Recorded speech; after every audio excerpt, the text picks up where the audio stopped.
So we're going to make sure that we record all 6 of our parent meetings and post them so that anyone who wasn't able to make our meetings at least see all the questions and all the discussions that we're about to have.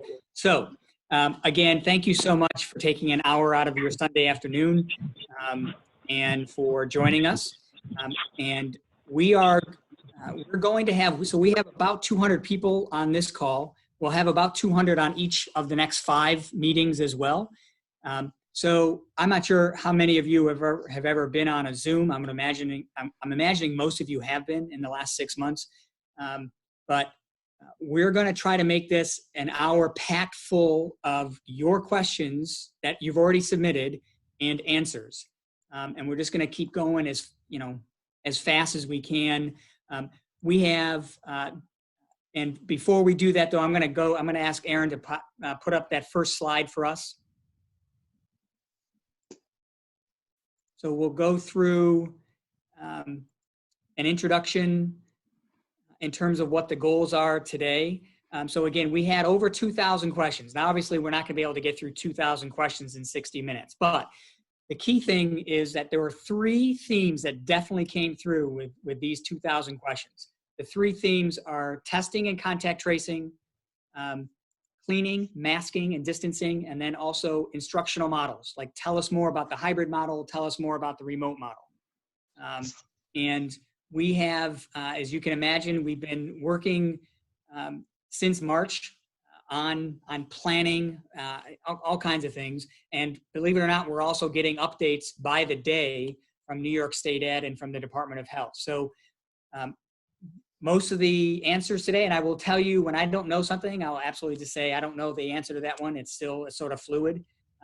But just know that when I give you an answer today, it may very well change in 24 hours or a week or 2 weeks, depending on guidance that comes back from the Department of Health. Go to the next slide. So here are the guidelines for today. It is definitely being recorded.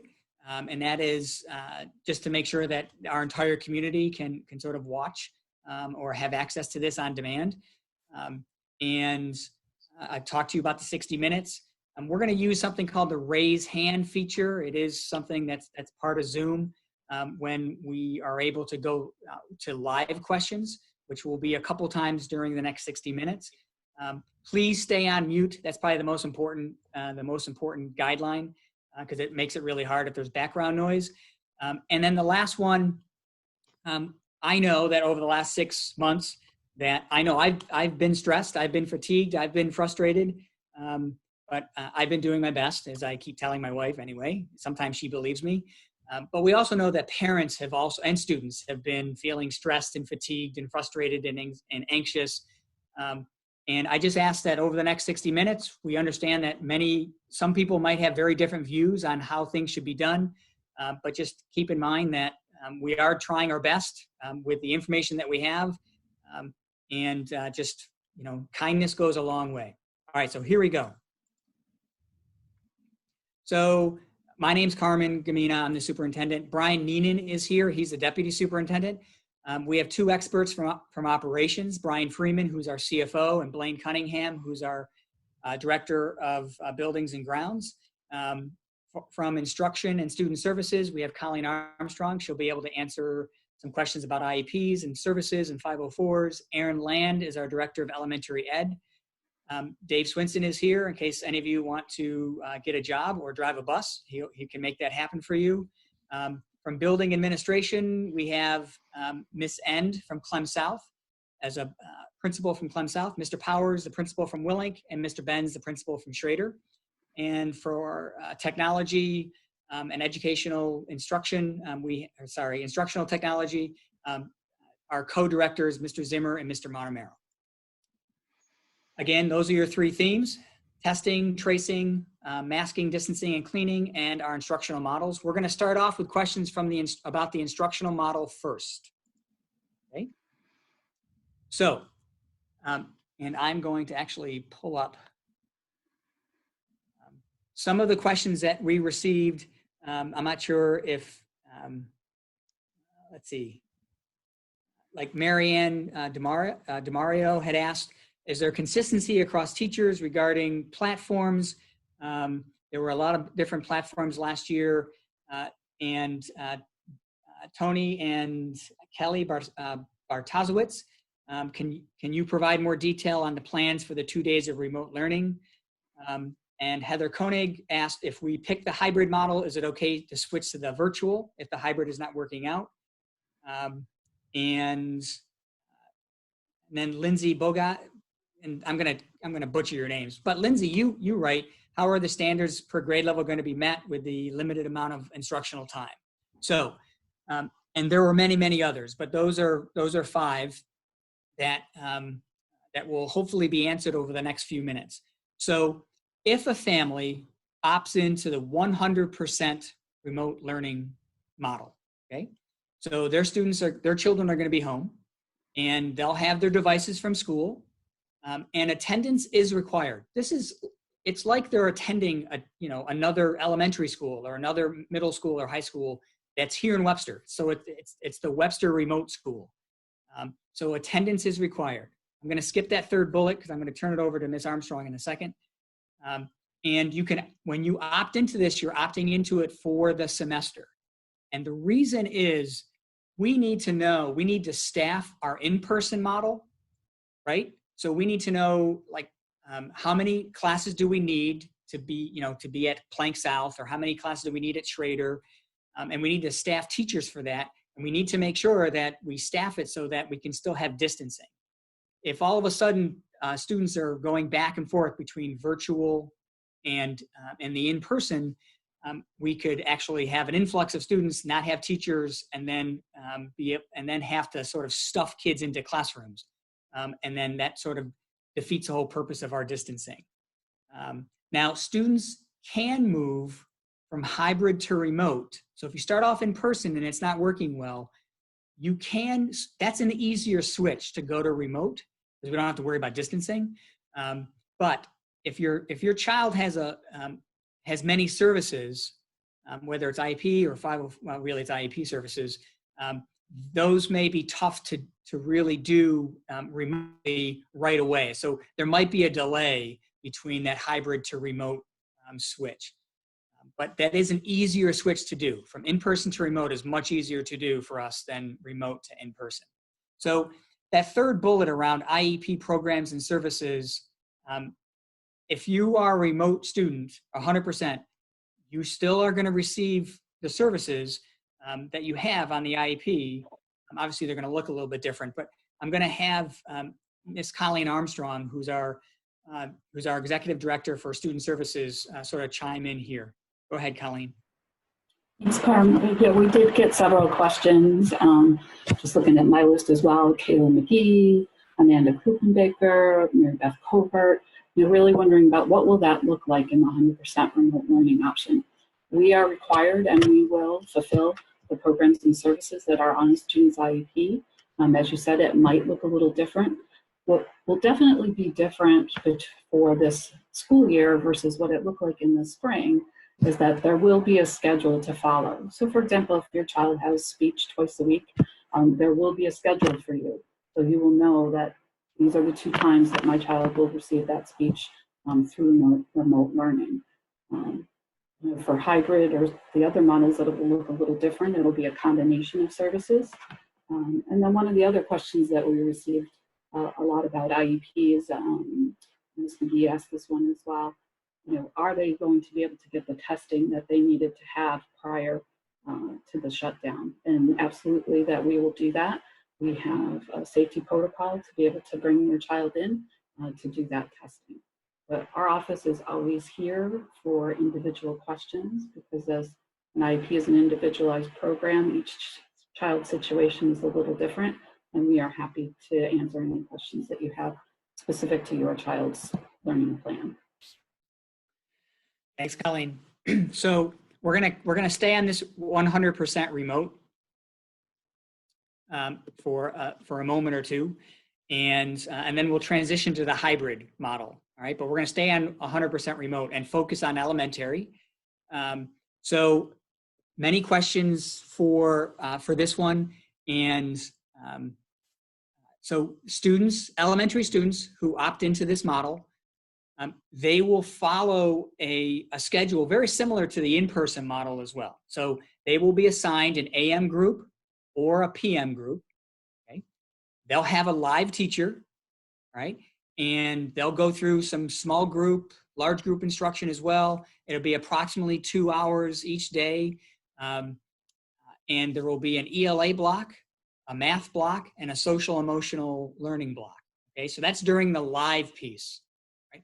We totally understand that having a fourth grader, fourth grader, I was thinking about a 4-year-old or a 5-year-old or a 6-year-old on Zoom for a 5-hour stretch for 5 hours straight is just really, it's unreasonable. Actually, it's unreasonable for us as well. I'm not saying it's not doable, but it's really not, it's not in the best interest of anyone involved. So let's say that I see, I'm gonna try to pick doesn't really matter. All right, so let's say that my child is assigned to, I've chosen the 100% remote. I have an AM learning block, live learning block. So I would Zoom in, and I have Miss Land as my teacher. She's my remote teacher. And we'll go 2 hours with some ELA instruction, some math instruction, and some social emotional learning as well. There could still be a morning meeting, and all those wonderful things that we're going to try to build those connections with your child and their live teacher. Okay, even though it's on Zoom. It's on Google Meet. I keep saying Zoom, but it's actually Google Meet. And the reason why we use Google Meet is because that's the best program for Chromebooks. Chromebooks and Zoom don't work very well. So now what happens when the live learning, the synchronous learning is done? Well, the second half of the day, that PM block, they will now have, it's mostly on-demand learning. There might be a teeny tiny bit of synchronous live, but for the most part, it's on-demand, and there could be assignments from the teacher. There will be some social studies, some reading, even typing. We're going to try to have that as a resource for our students. Art and music we're putting those things together too, so that they can still get some type of art and music instruction. It may not be live, most likely it won't be, but it'll still be on demand by Webster teachers for those things. And so every day, if an elementary student, if a family chooses this for their elementary student, they will have a blend of live learning, live Google meeting with their teacher. And then, they'll have a break for lunch. They'll have a break for independent work time. And then they'll have some on-demand pieces that that you guys can access at any time outside of their 2-hour block of synchronous learning. So that's the elementary piece. And then if we transition to the secondary piece, this is a little bit more involved, but and actually before we go to this slide, Aaron and Brian, who are, did I miss anything for that elementary slide? No, I think you got all of it, Carm. Thanks. What we'll do is we'll get back to, you had one question in the beginning there about platforms, and I think it applies to remote learning, but it actually applies to our hybrid learning as well. Right. So everybody knows for 312, we will be using on LMS, it's Google Classroom.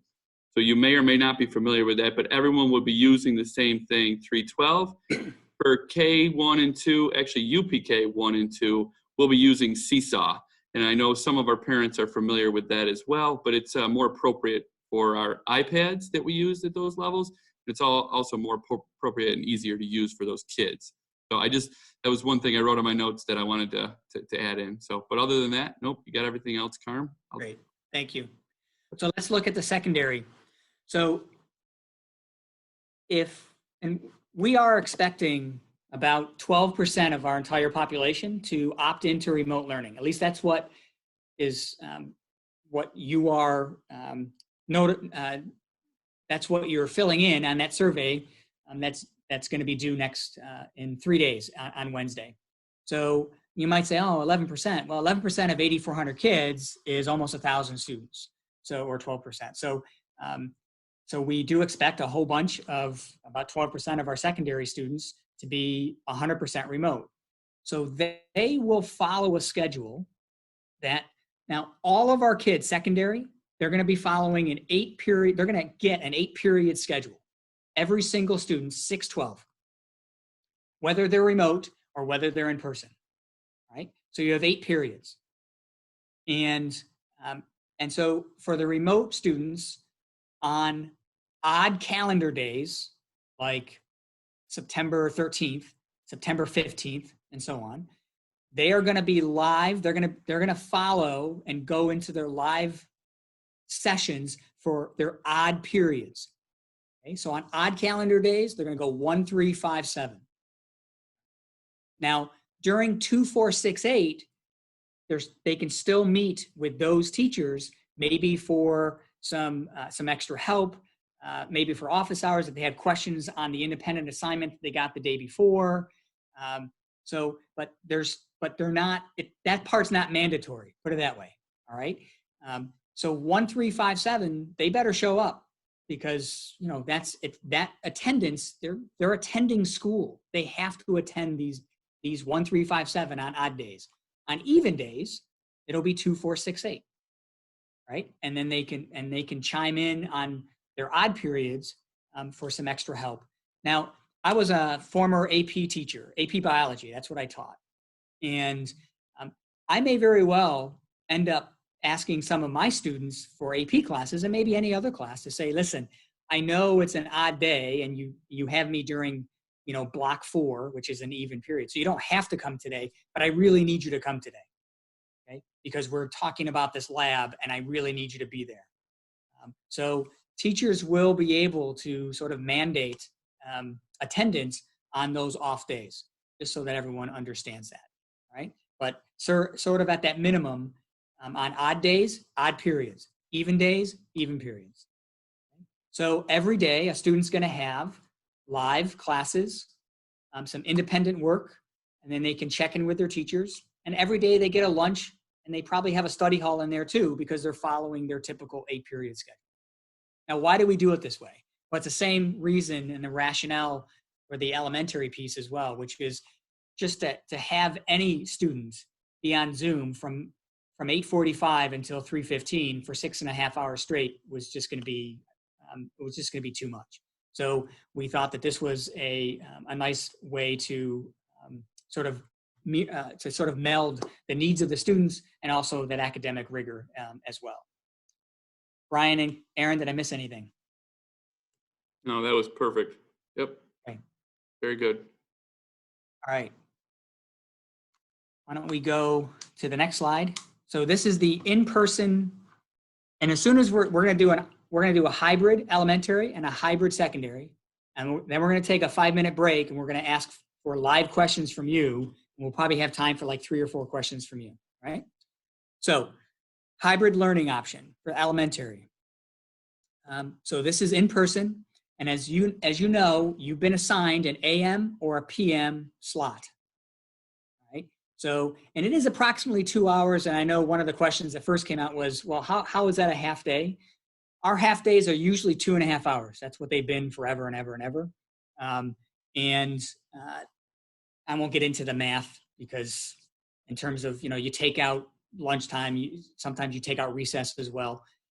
But in any case, the reason why it's only 2 hours is because we're expanding our dismissal and arrival time, because we expect a whole bunch of parents to be, actually 44% of our parents have indicated that they will be driving their kids to and from school.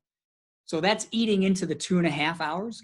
But we do think that after the first 3 or 4 weeks, we do think that arrival time at the beginning of the day can be compressed, and the dismissal time at the end of the day can also be compressed. And we'll be able to sort of get a little bit more efficient with dismissal and arrival. And we might be able to expand that 2 hours to like 2:20. We probably won't get to 2:30 or 2.5 hours. I don't think that's going to be possible, for what we're under right now.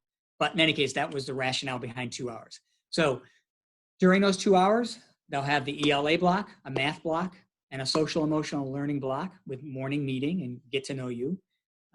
On the opposite half of the day, it's very similar to what you had for the remote. So when they go home, so let's say your child's in the AM block, they see their teacher, and then they go home. And the second half of the day, they will be able to access art and music, because art and music will be virtual this year. So they will, so their art teacher and the music teacher, many times they'll be live, other times they'll be asynchronous, but they'll be able to have art and music. And then they can also access some electronic learning using RazKids, Mystery Science, and so on. Typing will also be there as well. There'll be some independent work from teachers as well. But again, it's that blend every day of having live learning in the classroom on math, ELA, and social emotional learning, and then going home and having some asynchronous and maybe a teeny bit of live stuff as well, especially for specials for art music. Many of you had asked, about specials. So art music, definitely looking like it's going to be virtual. PE, they'll probably look at PE one day a week for about 20, 25 minutes, and it might be compressed or might be melded with a recess or playtime as well. So that's elementary. And when we go to secondary, One thing I wanted to mention about elementary is that we prioritize seeing our kids every day. So that was something that was important to us and important to teachers and to many families that we talked to, was that not being able to see their teacher every day was a detriment to the routine that elementary kids need to have. So in this model, teachers are able to see their kids every day. Right. Thank you. All right, so let's transition to secondary. So secondary, your middle school, high school kids will be either Monday, Thursday, or Tuesday, Friday. So why did we choose that? Why didn't we just go Monday, Tuesday, Thursday, Friday? And the rationale was we wanted to try to keep kids engaged as best we could.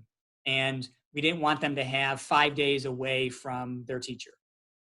So in this model, they at least get into their teacher. They have some live learning at least every 48 to 72 hours. So that was important for this model. That's why we chose it. So they'll go in for live learning for their entire 6.5 hour day. All 8 periods, they'll go in and they'll meet.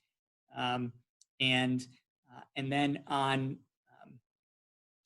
Wednesdays, and we're going to show you a schedule in a second. On Wednesdays, they will meet with their classes again, all of their teachers. It will be remotely on Wednesdays, but it will be all of their teachers for mini classes of 25 minutes. So what's happening on the 2 days that they're totally remote?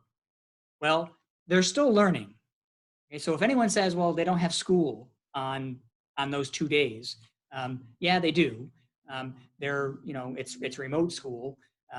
They may not have contact with their teacher, but they're still working on things that are school related. They're working independently. They're working on those assignments that they need to be working on. And they're probably accessing some asynchronous learning as well. So the video on demand and such. So Wednesdays, again, are meant to bring, all of the kids together for that period one. Because if you think about it, if I'm a first period teacher, I have half my kids on Monday, Thursday, the other half on Tuesday, Friday.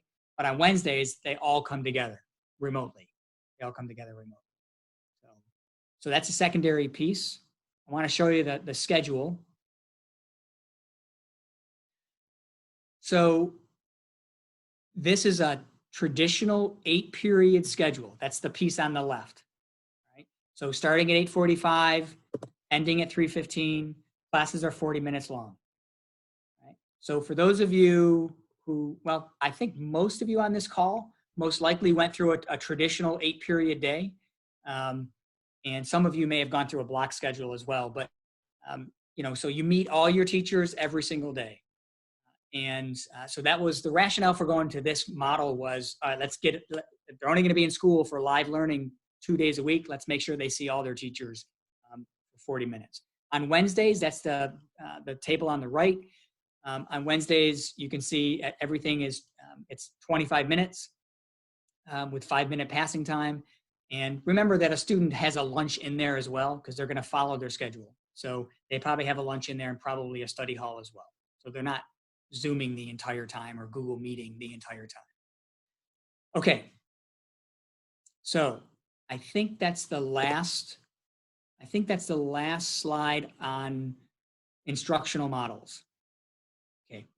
So it is 2:26, and we wanted to open this up for some live questions for maybe 6 or 7 minutes before we get into the next phase of your questions, of your submitted questions. So Aaron will just sort of pick some raised hands here. We have 2 participants that have raised a hand. Mr. Kimball, I think, raised one. Go ahead. Yes, for the hybrid schedule for elementary, will Yes. students have their school devices the other half of the day? Yes. So great question, Ms. Kimball. They will be taking their devices back and forth every day to and from school. Okay. So iPads for K2, Chromebooks for 3-5. And Carm, can I just jump in there really quick? Yeah. Hi, Mr. Zimmer. How you doing? One of the things that we're going to do to make it easier for families is every family in either scenario will be given a charger to leave at home so that kids are not bringing them back and forth. We thought that was extremely important to make it easy for the families and the kids. So we're trying to alleviate some of that back and forth, but the devices absolutely can go back and forth. Okay. Ms. Land, you can, second question. Sure. Patty Hyman. Hi, Patty. Hi. I just wondering for middle school, how are they going from class to class? Are they going to stay in the same group of kids for each class? Or are they going to have different kids in each class like they used to? So Patty, we're going to answer that question in the third wave of, or the third theme. We're going to get into distancing. So, but okay. The quick answer, Patty, is they're moving. They're in the hallways and they're moving. We'll try to pod the middle schoolers as best we can, but high schoolers, it's almost impossible to pod. The middle schoolers, teeny bit, but for the most part, yeah, they're changing. Okay. Okay. All right. Thank you for the question. Thanks. Sarah Farish. Hi, Sarah. Hi, nice to see everyone. My questions are really for incoming kindergartners, and I'm wondering if there's going to be a special Zoom call regarding those rather than me unloading them here where they're not applicable for everyone. Great question. And you're probably asking, are the kindergartners going to be able to be screened or be able to get into their classrooms prior, maybe? Yeah. Other logistics, but yeah. Yeah. So, Sarah, I would, my first answer to you would be contact your building principal. It's going to be really hard to get students in to look at classrooms. We're working on the logistics of that. I don't know if it's going to be able to happen, but don't quote me on that because we're still working with that. So if you today or tomorrow reach out to, and they're going to probably give you the same answer that we're still working on it, but we still have 5 weeks left before school starts. So hopefully, because I know how important it is for any student new to the district, as obviously in any kindergartner that's about to go into a big kindergarten room. But I don't have an answer for you yet. Okay, the one applicable question would be about daily hybrid at-home model for elementary. Is there going to be some flexibility for kids that are going to be in childcare options where they're not going to be able to do that work daily? Is it possible that there be some leeway to complete it weekly? Absolutely. Yes, absolutely. Absolutely. Yeah, you bet. Okay. The next question, the name is Wong, so I'm assuming it's a Mr. or Mrs. Wong with the question. Okay. Hi. Hi. So I have 2 questions. My child is doing 100% remote learning, and Okay. I was wondering how would she be able to do gym class and science lab outside of school? PE will be done remotely, and I don't really know how the teachers are going to end up doing that, but there will be most likely some live sessions with a PE teacher. The science labs, it'll be the same type of thing. I mean, I'm not sure, how hands-on they'll be, but I know they'll be, I would imagine that I know that as a former science teacher, there was still some stuff that they could do at home. I mean, there will be no dissecting of frogs at home, unless you really want them to, but there are some other labs that can be done. So we do fully expect lab minutes and labs to be completed. But they probably, Mrs. Wong, they might look different than the ones that are being done in person, which makes sense. Okay, thank you. You're welcome. We have time for two more questions, Ms. Land. Okay, Michelle is up next. Hi, for elementary kids, how would you identify if they have any special needs, like such as speech or any other additional services if they are remote, or even if they are just in the classroom for 2 hours? How would you assess them, especially virtually? So I'm going to turn this over to Ms. Armstrong in a second because she's the expert. But as a former elementary principal, I can tell you that within 2 hours, I can absolutely be able to tell you if a student is, if they're either falling behind or if there are some speech issues or some OT sensory issues as well. So the 2 hours, I wouldn't stress out about. The remote piece, though, I'm going to turn over to Colleen. Yeah, I agree with you, Carmen, and I think that can also be done remotely because we will have our, speech pathologist could, check in and observe if the teacher noticed something that they were concerned about, and we'd follow those same kind of processes where we would work with the families.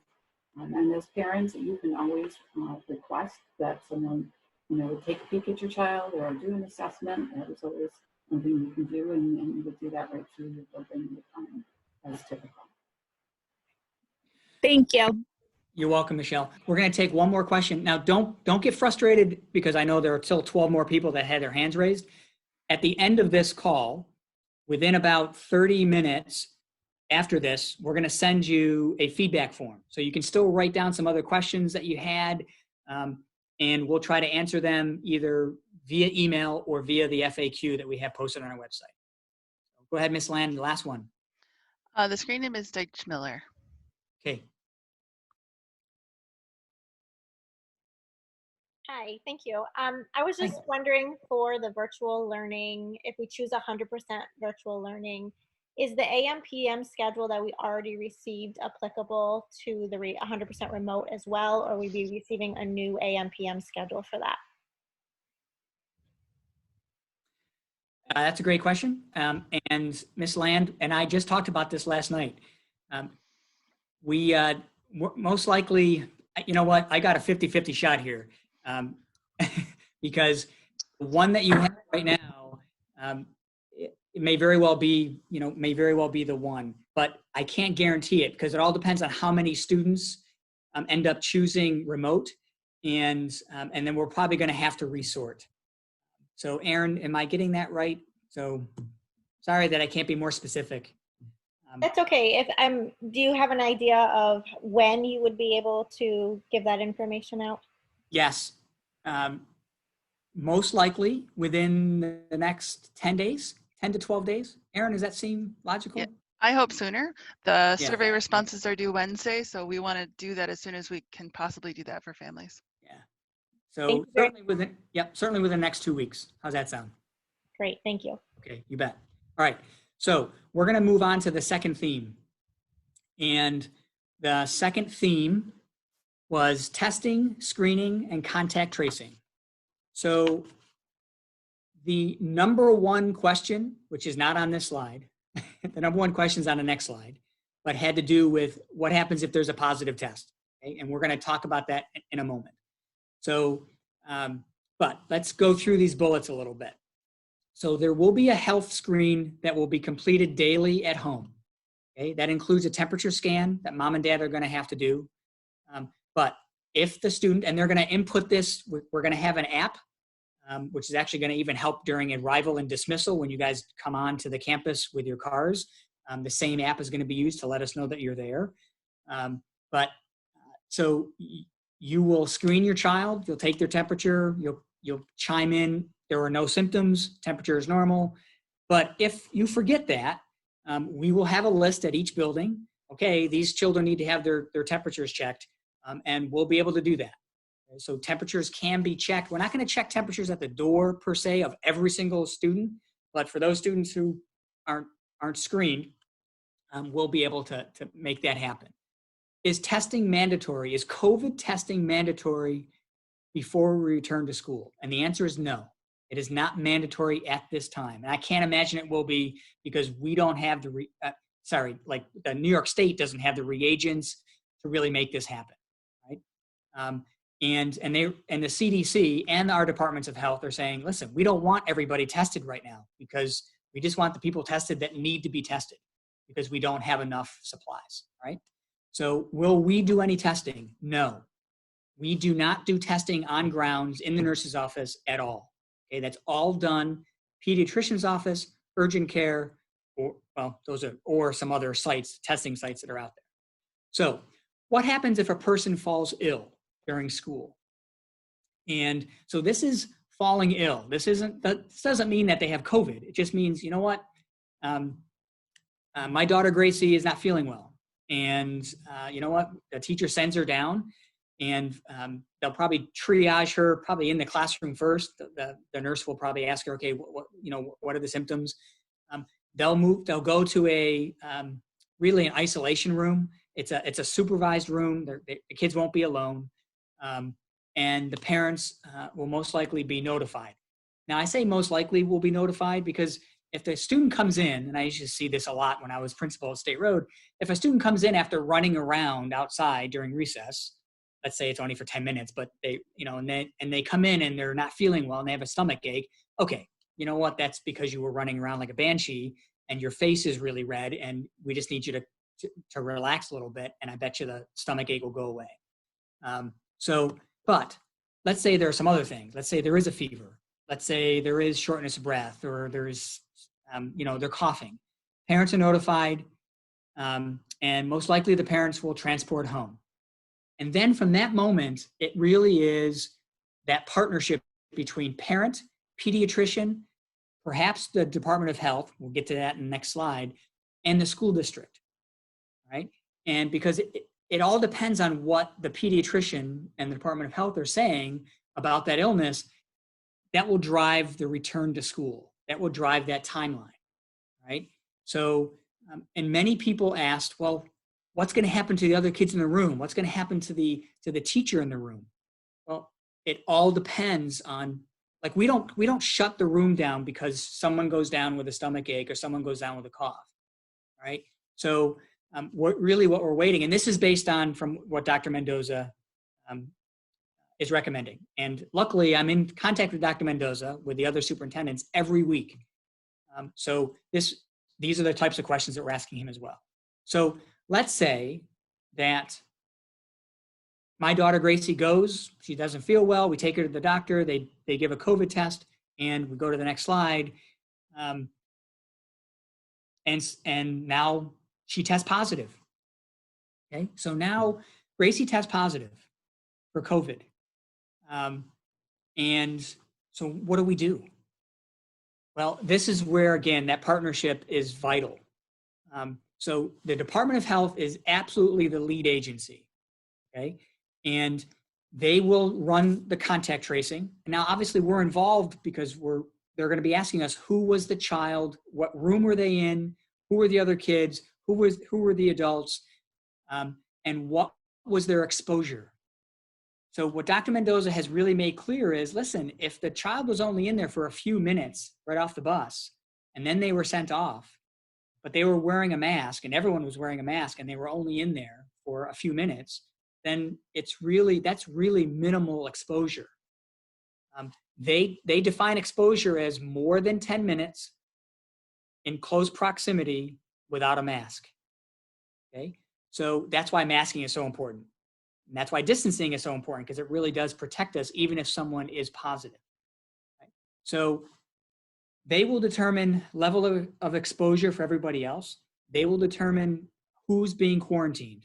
Now, most likely, if my daughter Gracie gets, by the way, my daughter Gracie is well out of school, but I'm just going to keep using her name.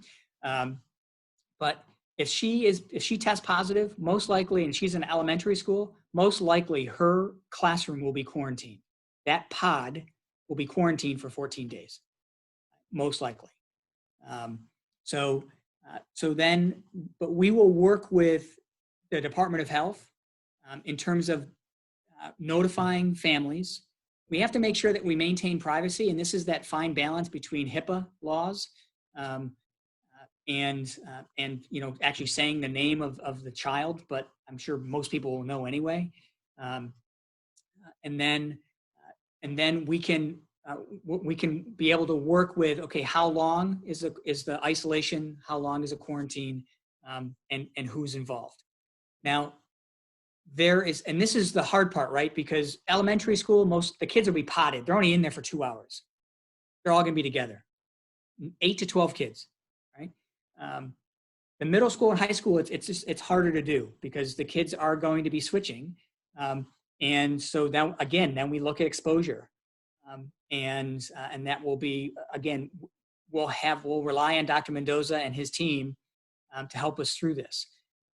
But it's those positive cases at the high school and the middle school. Those may very well involve a heck of a lot more kids and a lot more adults that may have to go on quarantine. So a few of you had asked, what's going to shut us down? We start with in-person. What can shut us down as a district? Okay. Is it my call? It's really not my call. So there are a couple things. Actually, it is my call for one scenario. If we go above a 9% positivity rate for our region, we automatically go to remote. That's clear from the governor's office, and that's also clear from Dr. Mendoza. Right now, our positivity is below 1%. So that's a huge jump to 9%, but that will absolutely be the automatic one. The other piece that can shut us down, where we all go remote, we all go virtual, is if we have staff, bus drivers, faculty that are not coming to school for whatever reason. Either they're quarantined because of what's happening at home, or they're ill, they have a cold, but they can't come to school because they just want to make sure. So those are the types of things. That absenteeism is pretty big. And I think that's probably the one thing that's keeping most superintendents up at night, especially with teachers and with bus drivers. Because you got to have bus drivers to drive our kids, and you got to have teachers to instruct them.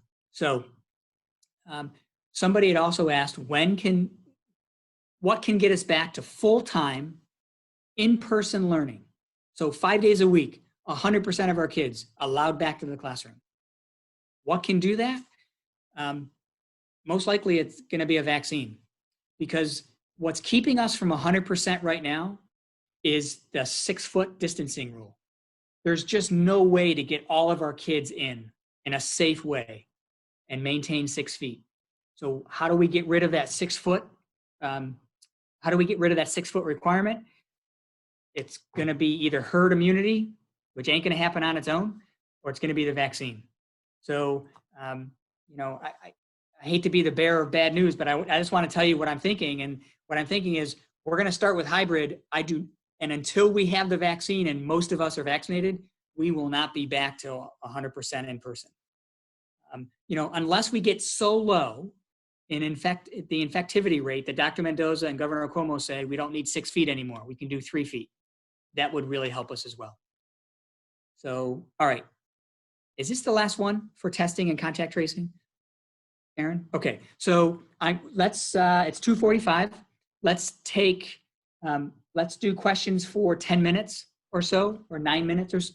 And you guys can raise your hands, and we'll go through as many as we can. The first question is from Kayla McGee. Hey, I'm Miss McGee. Hi. Sorry, I had to unmute myself. So going back to Mrs. Armstrong, my son, actually, we were discussing with the teacher that he should be tested for an IEP or 504 plan the day that school shut down. So given that we need to do some testing and we have filled out our parts, how soon, once we go into in-person, because I did choose that, would he be receiving his testing? That's a great question. So you've sent consent in already? I've already sent my consent in. I talked to Mrs. Leggett. She does have it.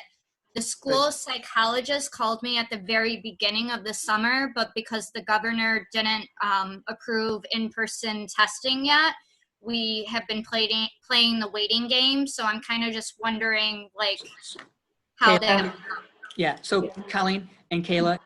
Colleen, can you take Kayla's name down? Can you? Absolutely. That's what I was going to say. I'm sorry, Kayla. I want to make sure that we're sort of focused on the contact tracing, screening, and testing questions, like medical testing questions. Oh, I apologize. It's okay. Sorry.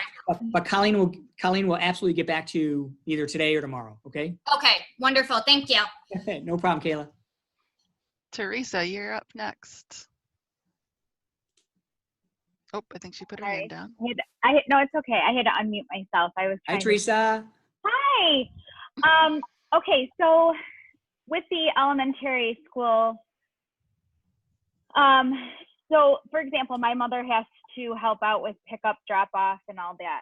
Yep. Right now, it was very crammed with pickup and all that, and obviously I have to be careful. You know, she has to be careful. Is there going to be a system that's more efficient? Yeah, okay. Absolutely. All right, thank you. Yep, no problem. Thank you. We're going to be using an app, so we'll be able to really help with dismissal and actually with arrival. Sorry, not arrival. With pickup, will be much easier. Okay. Next question. Carolyn Damar. Hey, hi, Carolyn. Hi, how are you? Good. Hi. So I'm wondering, because it's not mandatory, obviously, to have a child tested, a family could opt to say, you know, my child has whatever symptoms going on. My pediatrician recommended a test, but I'm going to choose not to do that. Yep. Obviously, there's a good chance that child could be positive. Is there any way to kind of mitigate that risk in terms of letting the families know in that class, like, hey, there was a concern here? Well, what can we do about that? Okay, so if a child, if there is no complete COVID test, so the pediatricians in our area are trying to get together and are trying to create a flow chart. So no matter which pediatrician you go to, they'll be able to say, listen, it's going to be the same type of protocol no matter which practice that you use. So let's say a child doesn't go through a COVID test. The sense right now is that they would they'd have to wait at least 3 days without a fever, and they would have to wait till there's no more cough, and they'd have to wait 10 days since the symptoms first appeared. All right, so at least it gives us again that bigger window even without the test. Your question, Carolyn, is, are we going to be able to, without that positive test, are we going to be able to notify that pod, that classroom, of our suspicion? That? And that's a great question, and I don't have the answer for that because technically I'm not going to. I may not know, and we can't also, you know, it's going to be hard to keep privacy for that family, and then notify everybody as well. Now, with that said, that's where the pediatricians, if they're all on the same board, if they're all on the same wavelength, I do think that they're going to be able to sort of work with that family and work with the school district to say, listen, you know, here's what you need to know. And it wasn't COVID. We really do think it's RSV, or whatever. It's another type of illness. But I don't. Yeah, my concern is just that you would otherwise quarantine that classroom, but if you don't have that positive test, then you really can't. Right. Yeah. Okay. And some of the pediatricians though they may also be saying, listen, we're gonna, because you have more than one or two symptoms that really are there for COVID, we really need you to get this test. And I think, yeah, and that's the piece that I don't know if they're going to contact me. You know, let's say my Dr. Ingorowski over at Panorama, if he's coming, he just says, hey, Carm, you know, you need to know Carolyn's child. I'm pretty sure they have COVID. I don't think he can even do that legally, but I'm not really sure. Okay. So, sorry, I wish I had a better answer for you. That's okay. Okay. Next question. The screen name is Webster Parent. Okay, Webster Parent. I have a question regarding 100% virtual learning for secondary. Will the children be expected to be online from 8:45 to 3:15 every day, Monday through Friday? Okay. So were you able to catch the first 20 or 30 minutes of our? I didn't see it covered with 100%. Oh, okay. So the 100%, no, they're not. They're attending on even calendar days. They're attending their even periods, and on odd calendar days are only attending their odd periods. But it's 5 days a week. It is, correct. Perfect. Thank you. You bet. Next question. Jennifer Liberatore. Hey, Jen. Hi. So I guess my concern is the AM PM part of the elementary schools. And again, I know that this is probably a little hypothetical, but if there was quarantine, would that happen if there was an AM PM kind of deal? Does that make sense? No, let's see. So the quarantine is going to happen no matter what model we have. Is if you're in person and you have a student that is testing positive for COVID, and they were there for a long time in that classroom, you're most likely the entire classroom would be quarantined, whether it's for a full day, whether it was like a Monday, Thursday model or the everyday AM, PM model. Okay, so I wasn't sure, like if, for example, there's a student in the morning who there's some suspicions, would the PM class then also not be in quarantine? Sorry, okay, I understand. No, it's now, okay. Jen. I understand now. The PM class would not have to be quarantined because they haven't been exposed, but that PM class would most likely have a substitute teacher because their teacher most likely will be quarantined. Does that make sense now? Okay. Next question. How many more, Carm, for this second section? This will probably be the last one. Sorry. Okay. Tessa Velpando. Hi, Tessa. Hi, how are you? Good. So my question is if a student or a teacher does test positive in my child's class with COVID, how long is it going to take DOH or you guys to notify us to let us know, hey, there was a positive case, you have to quarantine 14 days? Like, will my kids be in school another week before we're told? Are we told within 48 hours? Yeah, so Tessa, that's a great question. So you will be told within within an hour after I've been told. Okay, after the so because the test will go to the DOH will then immediately reach out to the district because we're going to help, we'll help them with contact tracing, like who are the other kids in the building, or sorry, who are the other kids in the classroom. So as soon as we find out, you guys will find out within a couple hours.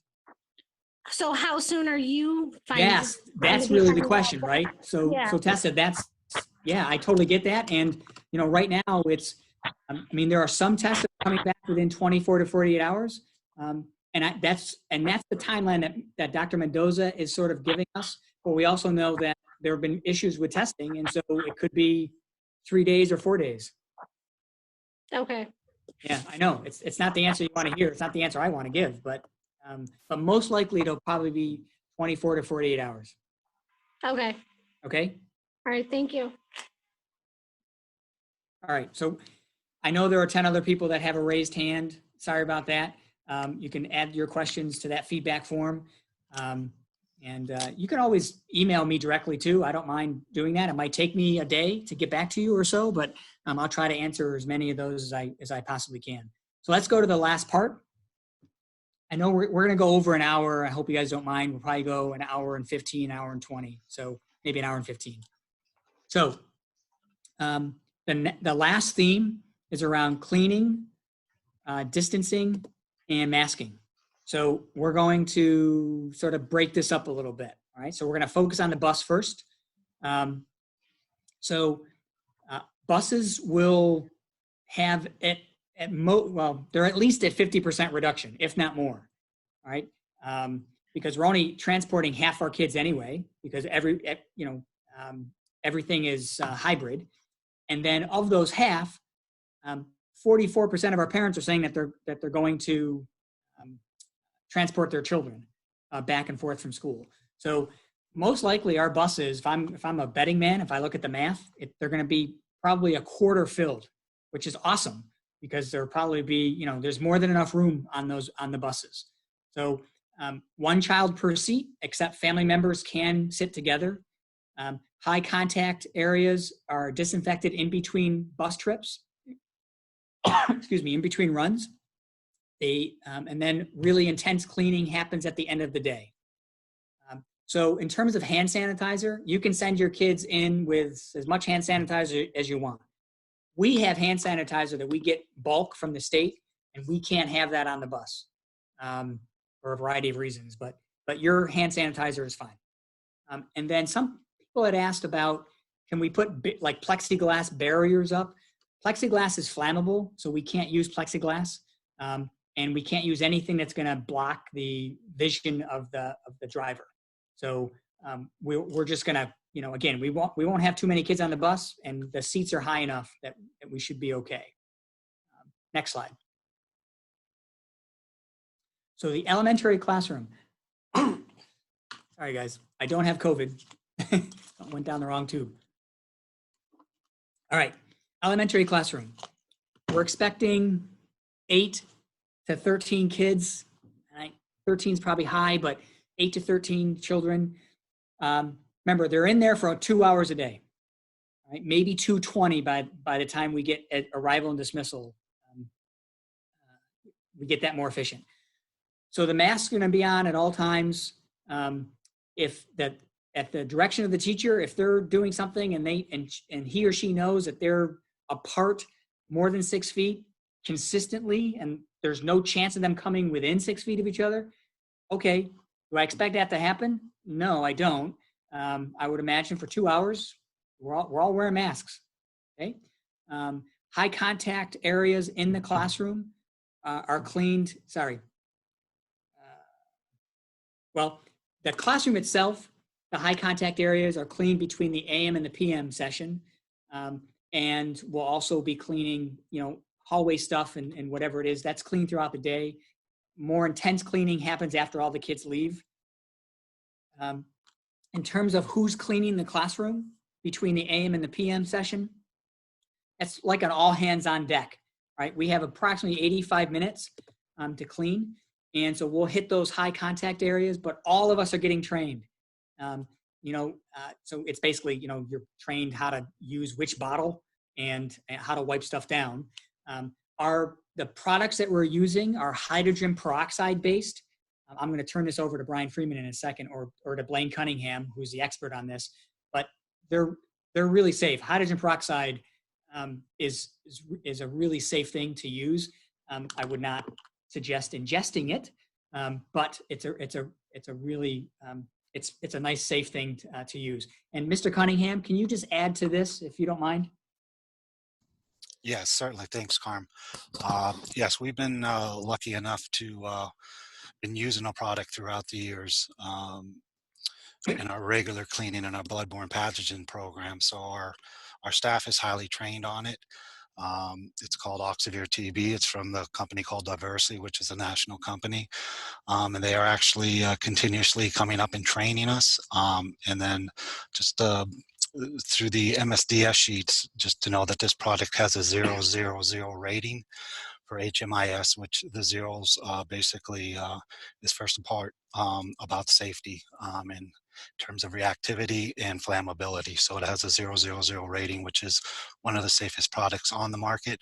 And best of all, it has a 1 minute kill contact claim. So, and that's also important.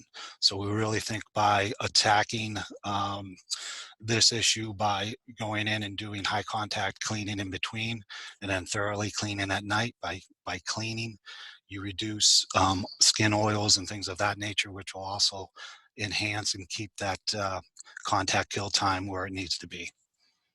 Thank you, Blaine. So that's the elementary classroom. The secondary classroom, we're using the same products. And again, we expect the same type of class size. Masks are on most likely the entire period. Again, at the discretion of the teacher. I know talking to many of our teachers, you know, they are going to be wearing masks. So the high contact areas are definitely going to be hit throughout the day. Desktops can be wiped down in between classes. And again, that's why it's really important that it's all hands on deck. So all of us get trained. That includes myself. I will be cleaning. I will be especially into an elementary building during the intercession between AM and PM. Some lucky building's going to get me to clean, but I will definitely be there. And then there's a more intense cleaning at the end of the day when the kids are all gone. And many of you had asked about lockers and hallways, because at middle school and high school, they are switching for classes. But we are going to ask our students that, you know, they hit their locker at the very beginning of the day. They can hit it again. They can go to their locker again at lunch, and then one more time as they leave the building. Most high school kids, at least the majority of them, do not use their lockers. So that's not a huge issue for us. The middle school, this will be a change for our middle school students. Instead of going to their lockers in between every class, they're going to be going there only at the very beginning, the very end, and before they go to lunch. Some of you had asked about cafeteria. The elementary, there is no cafeteria because they're only there for 2 hours. Even though those families any family that still needs lunch or breakfast can still get it from us. But at the high school, it will be, and the middle school, we have a plan to keep kids distanced in the cafeterias. At the middle school, we'll have 8 lunch periods this year instead of 6. So 8 periods with only half our kids.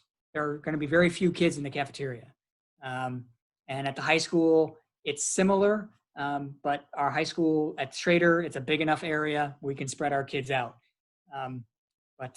Anyway, so we do, and we will be able to clean those surfaces in between as well. So, and then in terms of walking back to classes in between periods, there will be walking lanes, so kids will just sort of know, okay, you know, I got to be on this side of the hallway and try to distance as best they can. Do I expect kids to be 6 feet apart or more the entire time that they're in the hallway? No, I don't. I just know behaviors of our students, but we'll be reminding them. That's why it's so important that they have their masks on, and that again. Remember, exposure, according to Dr. Mendoza, is 10 minutes or more, close proximity, less than 6 feet, without a mask on. So that's why, as much as we can, we're going to try to keep kids 6 feet apart for as much of their day as we can, and the masks are on. So, okay, is that the last one, Aaron, or is there one more? Oh, ventilation. Many of you asked about ventilation, about windows having to be open and such. So we have our HVAC, because we're not a commercial use, and it's really all around creating airflow. All right, so we want to make sure that air exchanges as often as we can, and we use outside fresh air to do that. So, and I will turn this over to Brian and Blaine in a second, but it's all about we're not comparable to commercial properties like the malls, right? Because they're all about comfort. We're all about airflow. We want to exchange that air as often as possible. So we typically change the air 4 to 12 times an hour within a classroom or within a building. And I know that we have an FAQ that has all kinds of really nerdy HVAC specs for anyone who really wants to get down into the weeds. But think about this: if it's 4 to 12 times an hour, the air is being refreshed, let's say approximately every 5 to 8 minutes. Or 5 to 10 minutes or so. And so that's really what any building is all about. But certainly in Webster, we're all up to standard, all new filters, and so on. Blaine and Brian, if you guys want to chime in if I've missed something. Okay, thanks, Karma. I'll take it from here. Yeah, when Governor Cuomo first came out, you always heard the MERV 15 in commercial buildings. Reasons that those systems were wanted, or that filtration system, is because a lot of systems, like home systems, they shut down once the temperature in that area or your home is it's met. Where our school system, our univents and our air handlers run constantly, and they have a damper system, and they look at a damper system similar to a window where it brings in outside air, and it's exhausted and displaced into the room. And by keeping those units running, it is then exhausted out. So our systems now have a MERV 8 filtration system. Glad to say that through our Tools for School system, we picked one of the best filters on the market, Penfield FAR. We have a preventative maintenance team that changes them. And then we also have a building automated system. It's an energy management system. We have HVAC specialists that through desktops, through their laptops, they can monitor the actual function of the HVAC, and if there was a failure, it sends out alarms so that we can get there in a timely manner to repair that and make adjustments. So as a school district, know that over the last 25 years of our building projects that we've been really focusing on not only energy efficiency, but making sure that indoor air quality was one of our top focuses through our capital projects. Thanks, Blaine. Aaron, why don't we take a few questions, and we'll try to end at 3:15 today. Jasmine Harvey. Hi, Miss Harvey. How you doing, Jasmine? Doing good. How are you guys? Good. So my question is about kindergartners on the school bus. I know we normally have like a kindergarten roundup so that they can get familiar with the bus because they're very tiny. I'm a school bus driver, so I know they don't stay in their seat. They don't know how to use the seat belt properly because they're normally in car seats now. So what are we going to do to help kindergartners, since we can't, I'm sure the driver can't go assist with the seat belt, or we don't want them to have to. Right. We're actually working on a video specifically for kindergartners. So that'll be going to kindergarten families before school starts. Okay. We can't do that in-person rodeo that we've done in the past. Right. So, but we are going to use another model. So in essence, we're going to do it virtually. So, a great question. And thanks for driving our kids. You're welcome. Next question. John, is it Reek? Hi, John. Hi, Karen. So I just have a question about the masks and the teacher's discretion. Yes. Because we have a couple friends who are teachers, and they have varying opinions over whether the students, once they're sitting down, could take off their masks or whether they should be wearing a mask the whole time. And so I'm just a little concerned about the whole teacher's discretion part of that. Yeah. So if they're spacing enough, again, and I do think, John, that the vast majority of teachers are their kids. If their kids are up and moving, they're going to have their masks on at any time during their instructional day, or during the instructional period. But there are some classrooms that we have that are really big, and there may only be like 8 kids, and so they may very well be 12 feet apart. And if they know that their kids are going to be seated for that block of time, for whatever reason, it is possible that teacher will say, okay, you guys can take a mask break. But I think that's going to be few and far between. But in theory, they could spend 40 minutes together in a closed room without their masks on. In theory, yes. That's in theory, yes. Okay, I'm not an expert in education, but I think the teachers aren't necessarily experts in healthcare and science either. Yeah. So maybe it shouldn't be the teacher's discretion. Yeah, I understand that. And we're following Dr. Mendoza's sort of his guidance here. And he's been pretty clear that, he'd love for the mask to be on at all times. But also the fact that, listen, if you have enough distance, that's the key thing. And if it was a closed room with no ventilation, then I would be really concerned about that too. But I think our ventilation is such that, to tell you the truth, John, I don't think it's going to happen very often at all. where we have 40 minutes in a closed space. But I hear what you're saying. I get your concern. The other thing we're required to do is to train teachers in PPE usage. So they'll have a baseline understanding also about why it's important to wear the masks. Right. And John, my message to the teachers will be, listen, have the mask on, unless you know for certain that your kids are going to be so far apart and they're going to maintain that distance the entire time. So next question. Carrie. Hi, thank you. Hi, Carrie. Hi.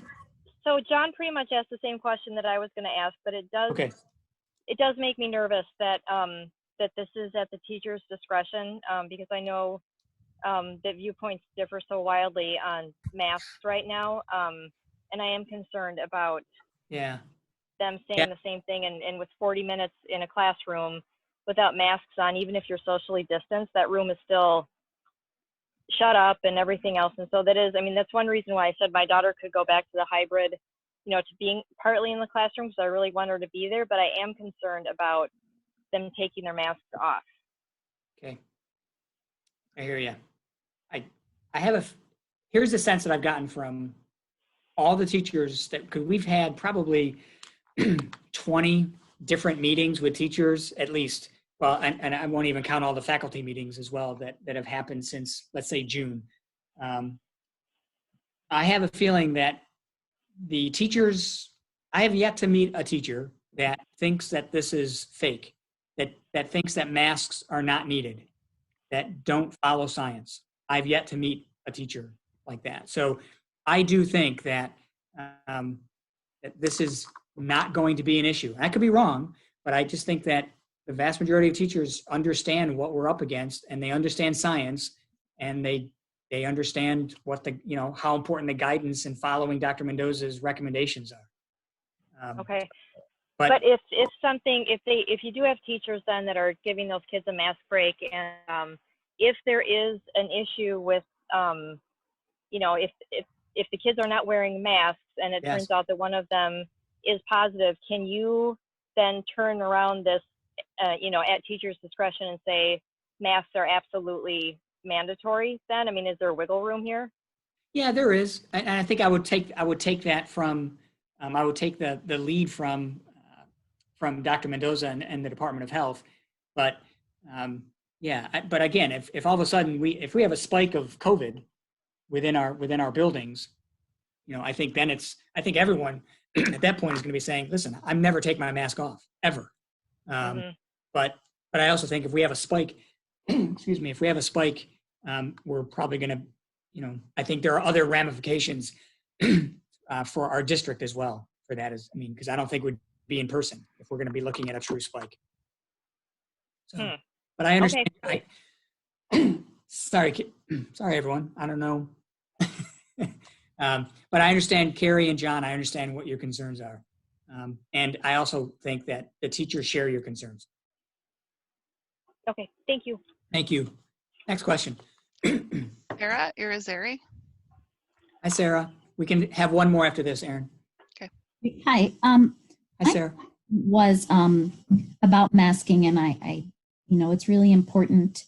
But I know that especially for younger kids, kindergartners, it's going to be, it might be hard for them. Yeah. So we know the kids can do it because it's for 2 hours and they can definitely do it. There was a summer camp this year with students with special needs, and you'd think, they're all going to be without a mask. Nope. They were all with a mask for 5 hours, all time. So I know it can be done. Yes. Will it be hard at the very beginning? Yeah, it will be. And that's one of the reasons why we're hoping that kids begin practicing now. So if somebody had this great idea, they emailed me the other day, or maybe I saw it on Twitter.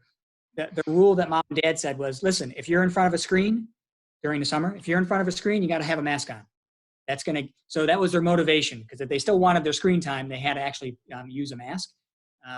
And that sort of helped build up their mask stamina. But I know that the kids can do it. But that's a great question, though, around our kindergartners especially. One more. Heather Chat. Hi, Heather. Hi there. Just kind of a two-part question. One with ventilation on the school buses. What's going to be done there?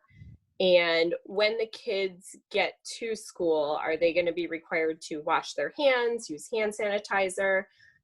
For example, my daughter is going to the PM elementary. Is there time for lunch? Are they going to be, washing their hands before eating? That kind of thing.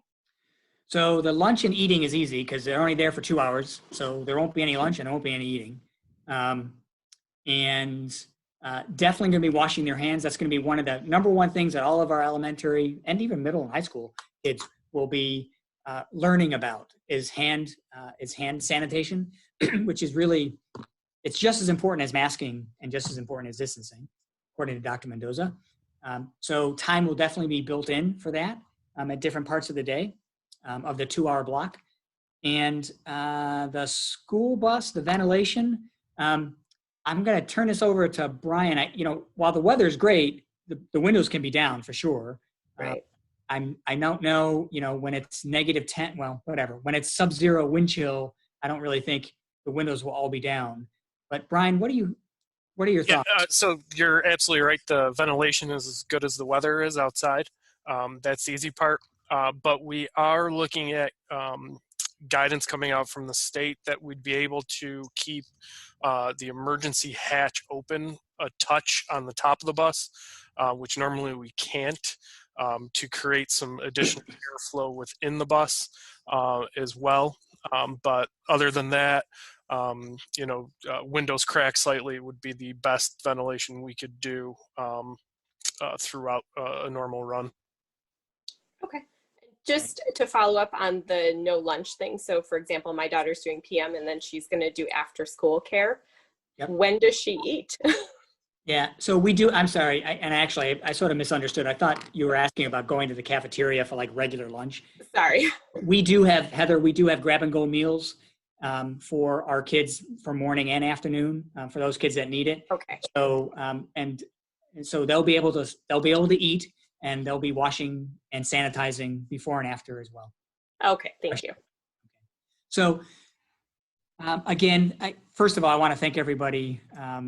This, I think, went well. I will speak only for myself, but thank you so much for spending an hour and 20 minutes with us. We tried to get to as many of your questions that you had submitted over the last 48 hours as best as we could. We know we can't get to all of them, but we do hope that you fill out your feedback form, which is coming your way momentarily. And also feel free to email me directly, and I will try to either answer it personally within 24 hours, or try to send it to somebody who's more of an expert than me to try to answer your questions. So I can't say enough how much we appreciate your flexibility, your patience. No one chose this at all. And this is our bridge year. I've said this many, many times. This year is going to look different. It's going to definitely be different. I do fully expect a year from now that we will be getting ready for a 100% in-person school, like normal school, as normal. I'm not sure if it'll be totally normal, but I do think that we'll have the vaccine and that enough of us will be vaccinated that we can sort of get to school safely with everybody here.